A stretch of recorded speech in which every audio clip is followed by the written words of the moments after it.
All right, hello you guys. We are here just doing a wrap-up of today from the SANDAG Executive Committee and the Board of Directors meetings. They just got finished about 10 minutes ago. In fact, they closed with closed session. We're supposed to go back and be talking about the storm victims who are doing litigation regarding what happened in the January storm. And it's interesting because it wasn't even but maybe 5 minutes. And Nora had said she was closing up the meeting and needed us to get out because they were on a time crunch. And just as we got outside to do this wrap-up, we see Nora Vargas coming in with her bodyguards and getting into her gas guzzler SUV that the people are paying for. So it obviously wasn't a very long closed session, but they evidently have other things they need to do. So it's a wonder what was actually said. And many times when they're doing closed session items, they're supposed to come back to the people and do a brief of what happened.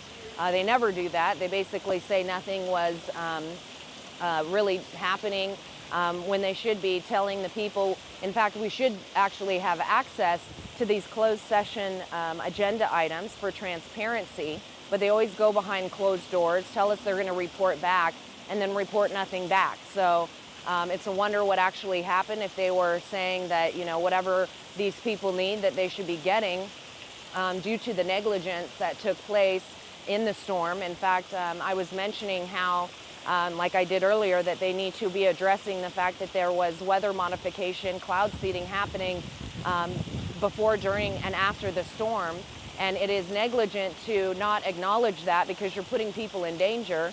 But these people deserve, you know, to be, have this be mitigated so that they don't have to continue to suffer. They're still rebuilding their lives. And it's very sad to see that it was all due to the negligence of not keeping up with the infrastructure, as I had mentioned before. The meeting actually, both of the first one, the executive committee, is a very short meeting. There was only basically 3 items. Non-agenda, consent, and then the legislative status report. So that was interesting, talking about different things with the Otay Mesa port of entry and different things like that. So I had actually mentioned that, you know, if they want to be having these illegals come across because, you know, they think that this should be happening, then they should be sending these individuals to the port of entry so that they don't have to worry, or so the Border Patrol doesn't have to worry about going and trying to find them when they're going all over the place after crossing the border. It's very unorganized, and if they want it to happen, then they should be organizing it in a way where it's not putting a strain on Border Patrol. In fact, just for this Otay Mesa East Port of Entry that they're going to be opening, they're requiring more federal agents to go and be working the port. So we're already stretched thin with Border Patrol agents, making it difficult for them to do their job and make sure that there is enough of them to capture and process all of these individuals who are crossing illegally. Then we went into the Board of Directors meeting, and that one had, again, 8 items on consent, the non-agenda, and then 2 or 3 other items.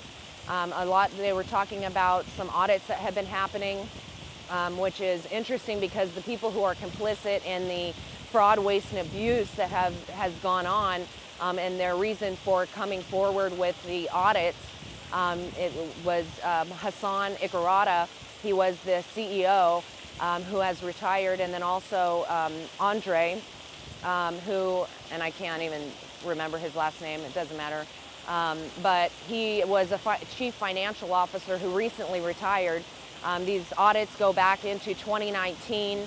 A lot of it has to do, again, with the SR 125 and the problems that were taking place. And the people that are complicit in this have actually been able to retire and collect their pensions, all while the whistleblower who came forward, Lauren Warham, was actually fired for bringing forward this information to them to mitigate what was happening because she saw what was going on, and instead of, mitigating it immediately and starting to look into what was going on, it's all because they were complicit in it.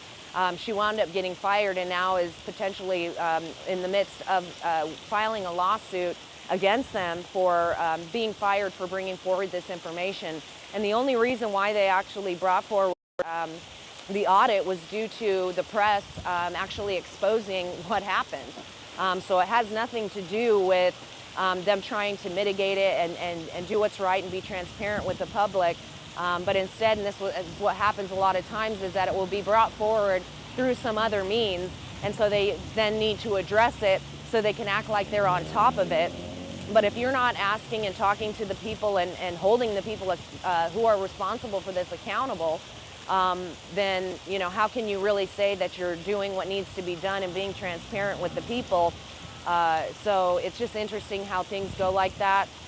And so it's these meetings happen a couple of times a month. SANDAG actually has other committee meetings that happen during the week. But I encourage you all to participate in them, because you can see exactly what's happening. They are bringing the climate action plan down the pipe across the board. Like I had mentioned earlier today, this morning, when starting off and giving you guys a brief update on getting ready to go into the meetings.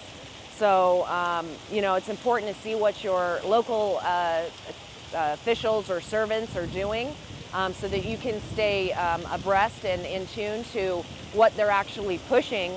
A lot of times what happens is that people will see something come forward after the fact and then want to mitigate it then, but that's why it's important for us to stay abreast of what all of them are doing, so that you know while it's happening and even beforehand, and then you can give your input, and that is our civic duty. And the only way that we can change things is locally. It's very important to be paying attention to that, because we can sit here and look at the presidential elections and the other elections that take place that are coming up, but if we don't pay attention to our own communities and see what's happening, then a lot of times you're ignorant to what's actually going on. And again, you'll find out later after it's already been implemented, and at that point it's a lot harder to change or mitigate what's being done. So I encourage you all to look into and find out who your representatives are, who these people that are supposed to be representing you are, and make sure that they do represent what you want in your community. We failed at that as a nation, and that's why there's so many problems that are happening on a local level that many times people don't even know, again, who your representatives are, what they're doing, and why they're doing it.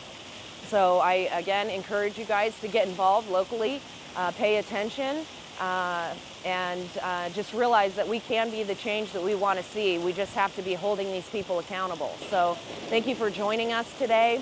I hope that gave you a little bit of an insight of what happens here locally in San Diego. This is a very large governmental body that represents the entire county. And so we'll continue to bring you some more live coverage today. So stay tuned. You can follow me on X at Eye of the Storm SD. You can also follow on San Diego Live Data. It's 619 SDLD. If you have any information that you would like to bring forward, you can always reach out to us on email at sandiegolivedata@gmail.com. And so if you have any tips that you would like to give as far as what's happening in the community, or any advice on how to get active, you can reach out. Also, if you have any tips on what's happening at the border or anything that you want us to check out, please go ahead and reach out, and we will look into it. So God bless you guys. Happy Friday the 13th. Hope everybody has a wonderful rest of your day. God bless everyone.